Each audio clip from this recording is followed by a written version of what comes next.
Nancy Guthrie has been lost and missing for almost a month. The clues seem to be non existent. They found a pair of gloves. Maybe it was Michael Jackson's other glove. I don't know, but it doesn't appear to have a connection to Nancy Guthrie. But here to help us sort it out is retired LA Police Sergeant Marlon Marrache. And he joins us today on The Truth. Marlon, welcome, or should I call you Sergeant? Marlon's just fine. Thank you for having me. I really appreciate it. And let's talk about this bizarre kidnapping abduction case, if you will. It is bizarre. I mean, kidnappings in the U.S. are pretty infrequent these days, are they not? True, very true. And it's got that element of professionality, if you will.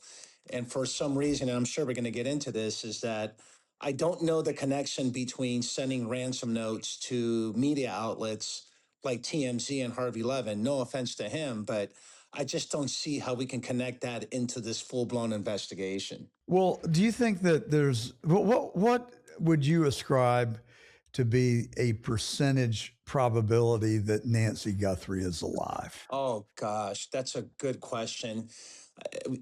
First of all, first and foremost, my heart just breaks for the entire Guthrie Me too. family, because the ultimate goal, right, as we're having this conversation, is to get her home safely. And so we're in day 18, and yeah, it's this is a tough one. I would say it's pretty minimal in terms of percentage, but I don't want to think that way. But we'll see what the days ahead are all about in terms of this operation, right? This investigation. So. In your 24 years, did you ever work a kidnapping case in LA? No, but what I can speak to is a lot of critical incidents. So this is considered to be a critical incident. So I have responded to numerous officer-involved shootings, in custody deaths, that sort of critical type of police actions. And I can tell you from the lens of a scene management, that's when I can really pull the curtains back and open up the doors and go down those rabbit holes as to how you should manage such a scene. But yeah, in my career out in the streets in the city of Los Angeles, yes, we've had some critical missings of sorts. But this critical missing seems to defy explanation to me. I mean, I've like you, and I'm not a member of law enforcement. The closest I've come is I worked for the Bibb County District Attorney for a couple of years when I was in law school a long time ago. But as you said, sending a ransom note to TMZ or any media outlet. I mean, why didn't they send it to the Today Show if they wanted to really have an impact? If they really wanted some bucks, because they have the bucks, they could have ponied up. I always put things on a continuum. I start on one side of the continuum with a kind of a conservative approach. Mm-hmm. The first thing that you would think in a kidnapping is that it's for money. Then I guess you start to go out on the scale and you would say revenge. Mm-hmm. Then you can continue to go out on the scale and say robbery gone wrong. That's a narrative that seems to be circulating right now. Mm-hmm. Then you can keep proceeding out on the continuum to a point where I'm getting to in my own mind, but I don't want to bias your thinking just yet. So let's keep going down the rabbit hole. Do you have a hunch? Do you have an idea of what could have motivated this? For certain, I think that it's a familiar individual or individuals. And I say that because in my experience, let's take the demographics and the location, for example. You have a secluded home up in the foothills, and the houses, there's gaps of real estate in between. So the suspect or the suspects have to have worked this case up, meaning there has to have been some preliminary watching, observing as to who's going into this house or not, or They could have just known that the Guthrie family lives there, right? Specifically being Nancy. And here you are at late at night, 1, 2 in the morning, and you go in there and do the criminal deed, if you will. Mm. So to me, it seems as though it's a bit personal. Someone that's familiar with the area, someone that's familiar with the family. We can all agree that being a public figure does give a sense that, hey, let's target and let's be very mission specific as it relates to the victims. So that's my theory. That's my hunch. But not Savannah Guthrie. I mean, she's America's big sister or little sister in my mind. She's one of the sweetest, nicest, and I don't know her, I've never met her, but that's Right. her persona, that she's just a nice, wonderful human being. And her mother seems to fit the same description. I think that her DNA came straight from her sweet mom. So if it was Nancy Pelosi's relative, I can see why somebody would be really angry. Yeah. I'd be a suspect. Not Yeah. really. I'm being Yeah. facetious. Right. We're in the entertainment business, but I'm just saying, this was not someone who was despised. I mean, Right. she doesn't evoke that kind of emotion. Certainly not in me, and not anyone that I could imagine. I don't even know where she is on the political spectrum. Actually, Yeah. The problem is that I quit watching the Today Show about 20 years after having watched them basically for 45 years because I got so disgusted with their talk tracks and the way they reported the news that I couldn't stomach it anymore. But so I quit watching, but I have general familiarity. All right. So you think it was somebody that knew at least Nancy Guthrie? Well, why would they want to? What do you think they were up to? I don't even know whether she had she lives in a nice house.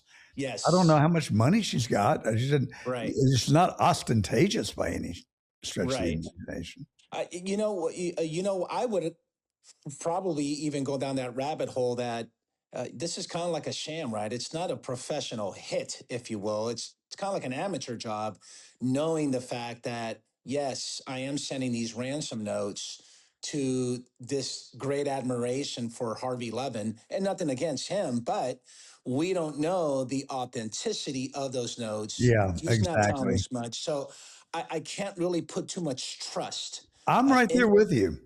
into that angle of the investigation. But to your point about emotions, sometimes when you get these serial violent criminals, if you will, right, there is a sense of fixation, whether they're emotionally attached, enjoyable, or enraged. I don't think that necessarily really matters in the sense that, hey, we want to go do the score and we want to go ahead and kidnap this person. But yeah, you're right. I mean, she is a sweetheart, but I just don't know how much that plays into the fact that, hey, this is what we committed on doing. And so we move forward with this investigation. And by day 18, there's so much that has transpired that I have some really strong opinions about the scene management and the power struggle, which I've been talking about since day one, where you have the Pima County Sheriff's Office, right? The sheriff taking command and control of this incident, and yet you have the FBI coming to help and assist. I think you're on the trail, Sergeant. You're like lining up with my thought process identically. And you can ask our listeners. I don't kiss up. I don't butter up to anybody.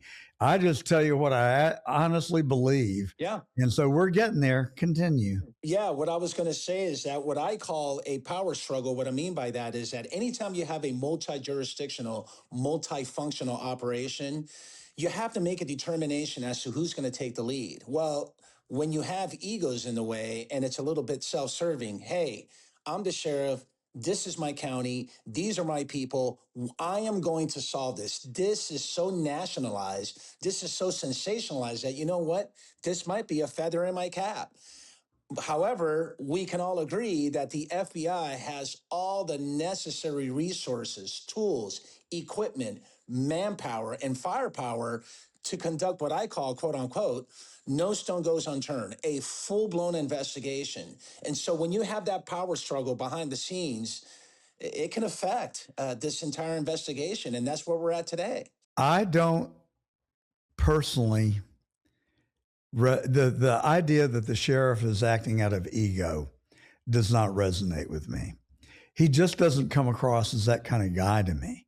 Now, Kash Patel, I can talk to you about his ego. But I think the message that I got from the sheriff and from them sending the DNA to a lab in Florida versus the FBI, which reputedly is the best crime lab in the world. Right. To me, I interpret it as a demonstration of a complete lack of trust in the FBI. That's the vibe that I got. Right. Well, what I will say is to kind of rebuttal that, if you will. Please. I'm not saying that's the case. Yeah. I'm just saying that's Right. how it came across to me. Right. I can just tell you from a law enforcement lens, there is a sense of pride. 100%. There's been times where LAPD has handled a major investigation, maybe bordering the county of Los Angeles. You know, just to give an example, maybe the city City of Commerce, or maybe like Bell, whatever the case may be, or just little outside cities where they border the city of Los Angeles, where it say, you know what, we're taking lead on this, and this is going to be ours. We're good at what we do. You know, take a step back, because this is what we're going to do. I like that. I'll just so let me show you my hand, okay? I'll show you my hand now. I don't trust the FBI, the CIA, the alphabet agencies in Washington as far as I can throw this 10,000-foot building that I'm sitting in. They have destroyed my trust, and I'll tell you why. They killed the 35th president of the United States. There's not a shadow of a doubt in my mind. And the CIA with Lyndon Johnson and the Hoover FBI covered it up. I don't know about Building 7, but I've got more questions than answers. My antennas are up. Most architects and engineers who have studied it have said that it was a controlled demolition. I have talked to people that claim personal knowledge that it was some sort of a demolition, not a result of a weakened foundation from the Twin Towers falling 2 football fields away. I don't think that we have gotten the full story on January the 6th. I'm convinced you'd have a very difficult time convincing me that the 2020 election was not, in fact, a stolen election and it was covered up. And the same type of narrative applies to it as does Lee Harvey Oswald, who they still tell us acted alone. And I don't even think he was in the sniper's den. There are no fingerprints there from Lee Harvey Oswald. There was no paraffin on Lee Harvey Oswald, but there is a fingerprint from Mac Wallace, who is LBJ's hitman, who was convicted by a jury of 12 men and women for killing the agricultural commissioner in Texas, who was on an investigation against Johnson for unfair, illegal use of cotton allotment credits. I'll stop there so we can keep moving here. But it's disturbing to me. Yeah. This is our own government, for God's sakes. Well, and if that is true, what else is true? And I don't think we even are close to the truth on Epstein. The U.S. attorney for the Southern District of Florida, testifying before the United States Senate in 2018, they asked him, why did he go light on Epstein? He said, because he was told to, because he was intelligence. What more do you need to know? I don't think we would have been going light on him if he was Mossad intelligence. I think we were going light on him because he was CIA and maybe Mossad and maybe MI6. But the fact of the matter is, I don't believe the narrative. I don't believe it for a second. And nor do I believe that Thomas Matthew Crooks tried to assassinate President Trump in Butler, Pennsylvania. And the errors, omissions, and cover up and the narrative that has been ascribed to that is laughable. And then the taking of America's treasure, who I knew, who was the smartest human being I have ever met, who was devout to his faith and a patriot to his country, was snatched from us with an assassin's bullet, a lone assassin's bullet in Utah. Of course, I'm talking about Charlie Kirk. The thing that strikes me, what are we not talking about? What is dominating Fox News every night? What we're not talking about is, unfortunately, the unknown. We just don't know much about the theories and the complete No, incident. So I'm asking the question too vaguely. yeah, We are consumed with Nancy Guthrie. correct. I have a great deal of empathy and She's a public figure, well, and she's we not, but her daughter is. correct. We are all to be held accountable why this went national and sensational. Okay, but what I'm saying is we are consumed with it. Yes. But what are we not talking about? What are we not talking about while we are consumed with Nancy Guthrie? We are not talking about Epstein and the 3 million pages that dropped and the demonic, unbelievable, unconscionable activity that some of the most powerful people in our country were engaged in. And I'm talking about not the exploitation of young girls. I'm talking about the exploitation of young children and the cannibalism of young children. The most demonic, vile behavior I've ever heard in my entire 73 years. That's what we're not talking about. Coincidence? No, I check the box on that one. I'm not here to convince you as to your thoughts into what you believe, what we're not talking about. What I'm here to really tell you is, just from the FBI lens, is look, we have over 400 investigators assigned to this critical incident. And certainly the Pima County Sheriff's Office needs that assistance. Whether you believe in them or not, guess what? They have the necessary tools and resources to conduct, again, like I said, quote unquote, no stone goes unturned, full blown investigation. I think they're there. I think they're engaged. I'm just saying that the reason that they didn't give them the DNA or the gloves were because I don't think they trust them. And nor do I, nor do a large number, a large percentage of the United States population. Could be. Because we have seen it over and over and over again. Yeah, but I don't think we're going to define. I don't think just because the FBI came here to assist in this multi-jurisdictional, multifunctional operation defines everything that you just mentioned about the FBI. I honestly think, and I know plenty of FBI agents, I've been around law enforcement over 27 years, long enough to know that the FBI does have the necessary resource. I don't think Pima County does. I understand your point and your view about the DNA being sent to Florida, and as opposed to just there in the state of Arizona. There's different methods and operations by which each agency is working, but it sounds to me like there was a power struggle in the beginning. And as nice of a guy the sheriff is, in my opinion, you need the help. You need the resources. You need the tools. You don't have enough personnel to conduct a full-blown investigation. You don't. So let me ask you, you're now in the private sector. You're no longer with the LAPD. Correct. After a long and successful career there. Who are your clients? For me, in my world, in my lens, would be law enforcement in general. Yes. Do you have any contracts, or you receive money from the federal government? No, not at all. Everything that I work for is through my service, and I have a lens in a niche that's very, very unique to internal affairs. So I used to be called the IA guy in my podcast, and I just rebranded it to the Marlon Marrache show. But anything that you would consider to be disciplinary in action as it involves to the department alleging wrongdoing on behalf of the department to an accused employee, those come my way, and we consult and we talk about it. And sometimes I look at investigations and, again, tell you if every single stone was turned. That's what I do. Well, I'm listening to you, and look, I don't want to be a conspiracy theorist. I just don't. We've been told that it's bad. The more I see, the more I believe that we're told that it's bad because it discourages people from thinking out loud in that in those ways.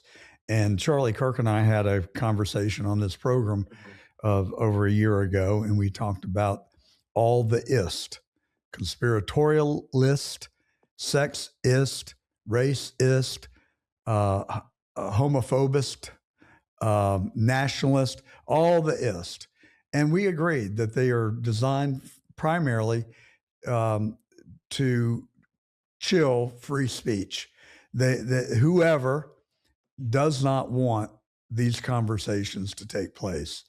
And so we're afraid to talk. I'm not. I'm old enough that, I don't know how much runway I have left, but I really don't give a damn. I just, am over it.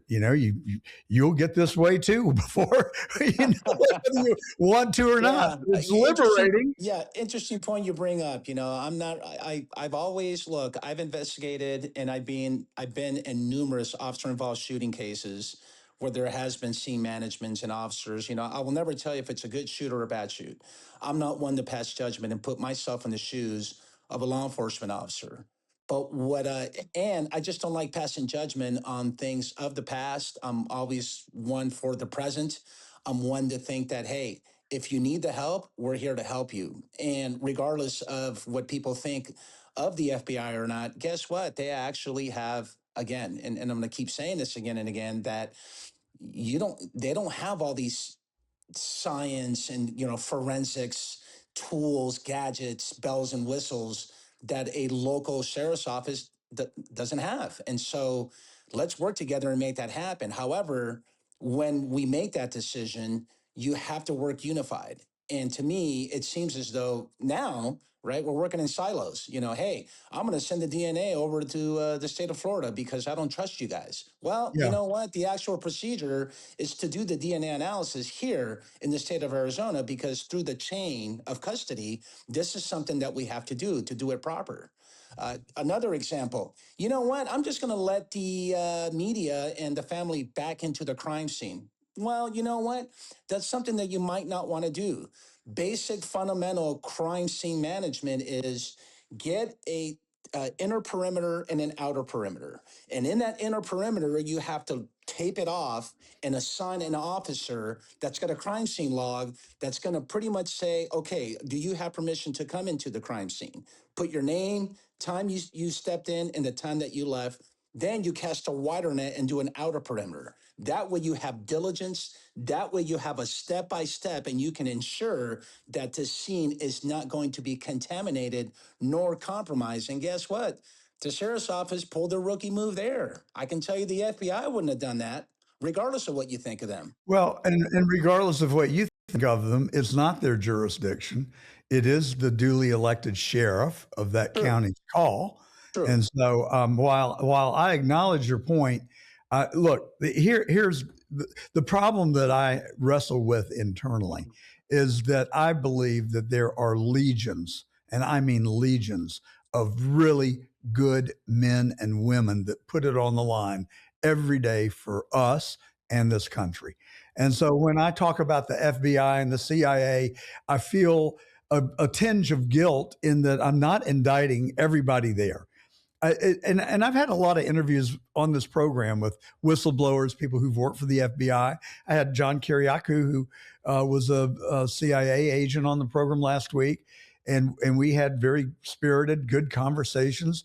The goal is to get to and reach the truth, but I don't want to malign everybody that's worked for the CIA or the FBI or other intelligence or law enforcement agencies. Yes. I gave free rent through my charity to 2 Atlanta police officers after a horrible police shooting of a 92-year-old grandmother in the worst zip code in America. It shocked my conscience so bad that I went to that neighborhood and volunteered and actually started a charity called the Friends of English Avenue. And so we donated free housing to two police officers for 3 or 4 years. And it really had a very positive impact. So, and as I mentioned earlier, I work for the district attorney. I'm very pro law enforcement, very pro military.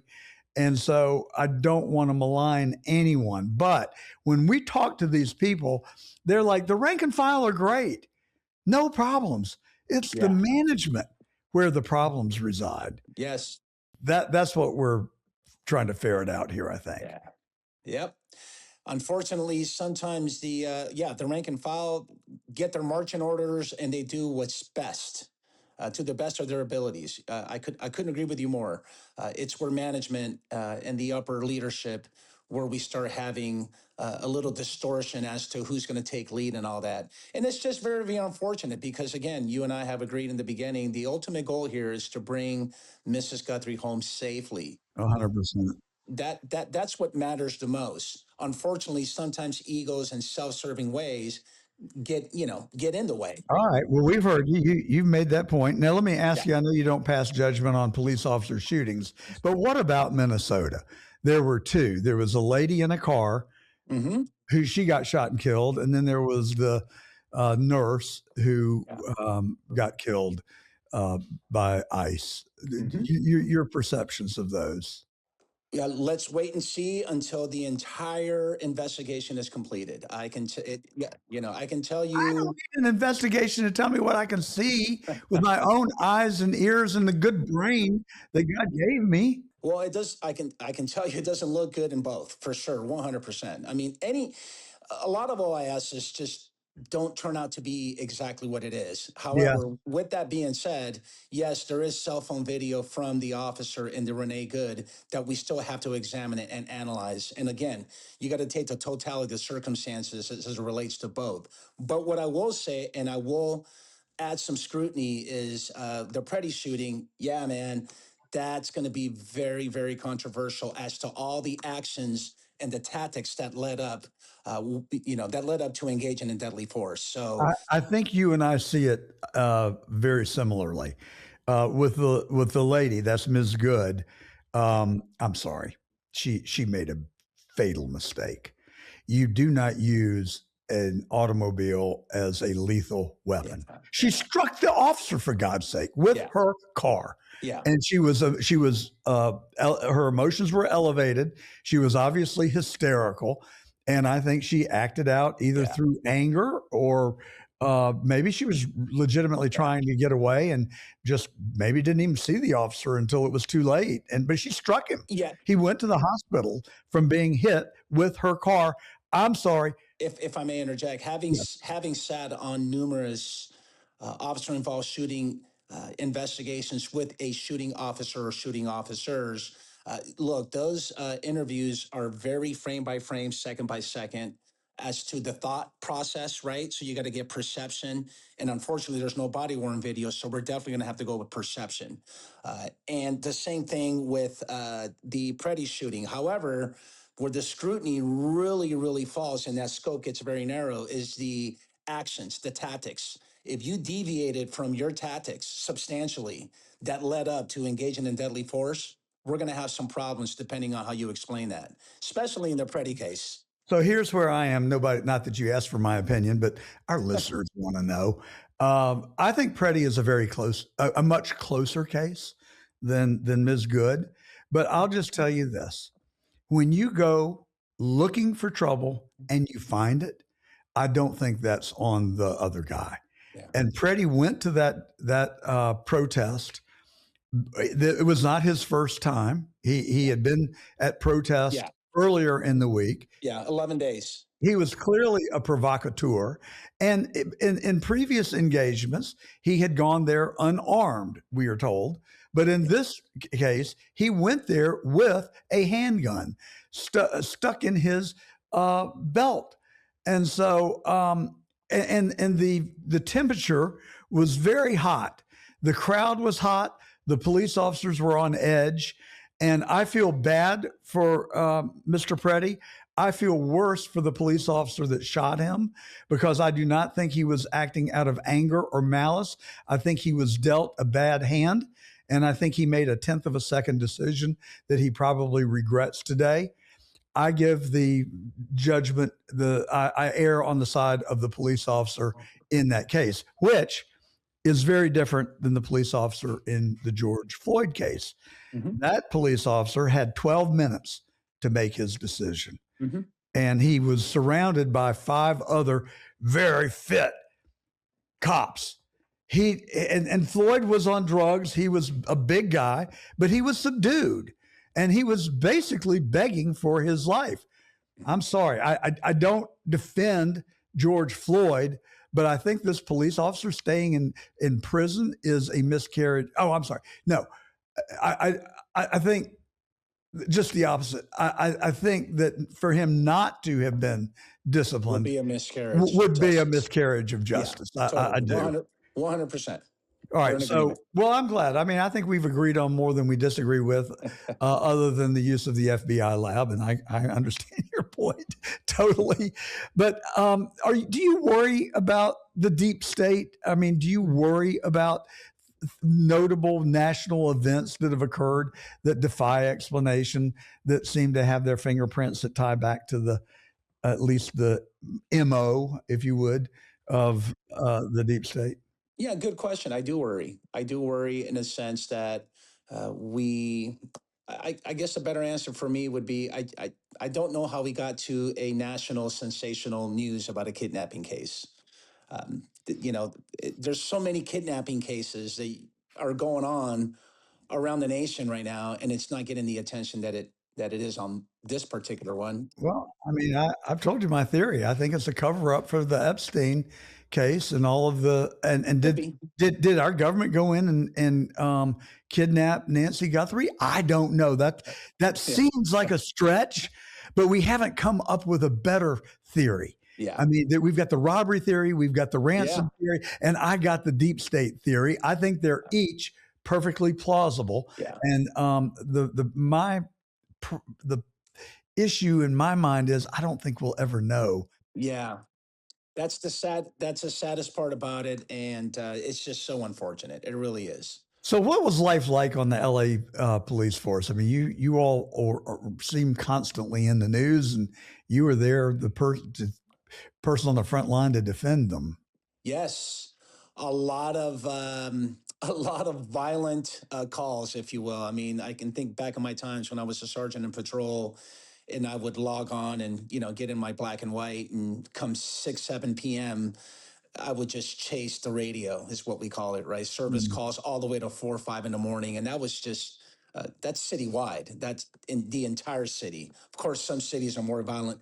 Some parts of the cities are more violent than the others. So yeah, it's been quite a ride. It has afforded me a lot of success. Enough to come here to have a good conversation about crime scene management and that sort. So yeah, 25 years of police experience, and happy to share anything that people would like to know about. Well, you strike me as being a very good person, and you tote the company line a little bit, and that's okay. I mean, that's how you've been conditioned, and I don't object to that. I'm not anti-police. I do want to cover one last topic with you, Yes. and that is defund the police. Yes. I think that is probably the most idiotic thing I've ever heard of, because Yes. those very people, the first thing they're going to do when something goes bump in the middle of the night is pick up their phone and dial 911. You said the words right out of my mouth. In the end, regardless of what side of the aisle you're on politically, you know what? You got to call 911. Public safety should always be number one. But here's what I would say. And because of the Katherine Johnston shooting in Atlanta, if you're not familiar with it, Not familiar. please Google it, and you can Okay. Google my name in conjunction with it. Why we did not have riots in the street in Atlanta, I think, is really a tribute to the mayor at the time, Uh-huh. Shirley Franklin, and the police chief, who I wasn't particularly fond of, Chief Pennington. But I think that they did a phenomenal job because they did not hide in their offices. They came to the Lindsay Street Baptist Church in the center of the neighborhood where this horrible, abusive shooting occurred. What happened in a nutshell is it was shoddy police work. They didn't do their homework. They put the wrong address on their no-knock warrant. They lied in order to get their no-knock warrant, and it just went really bad for them because they entered the house of a 92-year-old who lived alone, And then they tried to say, oh, well, her grandson was dealing dope out of the basement. Well, that story had a little problem with it because it turned out he was an all A student and an Eagle Scout and didn't take any drugs or deal in any drugs. And so we could talk for a long time about it. The long and the short of it is 6 Atlanta policemen are still in prison for filling this grandmother full of 32 rounds of ammo as they unlawfully and illegally entered her house at night. But I was outraged. And so I was probably the only white person in Atlanta who went down there. And I met with Reverend Anthony Motley, who today is one of my best friends. And we talked about how we could make lemonade out of these lemons.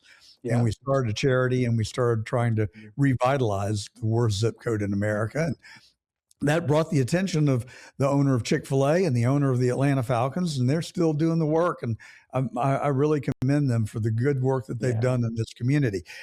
Here's my point. Police work is hard. It's dangerous. You got split seconds to make decisions. Yes. I want to support every single one of them. But I've been a lawyer. I've worked for the county. I've worked in private practice. I worked for a Fortune 500 company. I ran a campaign for governor. I have run my own businesses for 38 years. There's not a single one of them that I haven't experienced bad people. Mm-hmm. It's just a fact of life that there are bad people in the world, and they don't discriminate on I'm going to join this industry or this entity versus another. They're just bad people. Yeah. My frustration, here's the point, with the police is that they have their own internal affairs. It's the fox guarding the hen house, and you got the police investigating their own. I think that the knee-jerk reaction to defund the police doesn't come from bad policemen. I think it comes from a lack of accountability for bad policemen. Yes, I'm with you 100%. We have these buzzwords of accountability and transparency, and we're not good at both. I'll leave you with this. There are over, I want to say, north of 800,000 police officers in the United States. And I want to say there's about 18,000 agencies, approximately, in the United States. I'll be the first one to tell you because I've been in police discipline and internal affairs, and I teach this stuff. I have a California post-certified course. I went to law school, and my job was to be a police attorney. That's all I wanted to do when I retired. But we'll save that for another conversation. With that, you're going to come back? Yeah, There's going to be a next time. Yeah. What I will say is this, and I'll be the first one to tell you because I've prosecuted cops, I've defended cops, and I'll be the first one to tell you: is there corruption? Yes. Is there do cops cut corners? Yes. Is there shady cops out there that shouldn't even be wearing the uniform and carrying a badge? Absolutely. To your point, we're human, and that's who we hire from is the human element. And you're going to have those bad apples. And you know what? We are all held accountable to ensure that those bad apples don't remain as cops. So. Well, or that they get desk jobs or whatever. But I mean, you and I are perfectly aligned. I love law enforcement. I love policemen. I'm not on a mission. I'm actually here to help them. Yeah. And after the Kathryn Johnston murder, I did go to City Hall for 2 years lobbying for reforms in the police department because good people want accountability for their institutions because bad cops make them all look bad. Oh, 100%. If you want to find a model law enforcement officer for my office, for my money, come to Palm Beach, Florida, and look at Sheriff Bradley's sheriff's department. I have met 24 of them. They are the nicest, most polite people I have ever met, and they appear to be here to serve. And they cover one of the largest jurisdictions east of the Mississippi. I just think they do a fabulous job. That to me is the gold standard. And if every law enforcement office in the United States aspired to that, I think our country would be much better off, and we'd have a lot more cooperation and recognition for the good work that these police officers perform every day. Thank you. Thank you for your support. We really appreciate it. It has been a pleasure. I hope you don't object to the spirited conversation that we've had. It certainly meant in the best of intentions simply to help expose what the truth is and get away from the narratives and hopefully to help make this a better place for all of us. Absolutely. I'm with you. I really enjoyed it. Thank you for having me. My pleasure. Have a great rest of your weekend. You too. Thank you.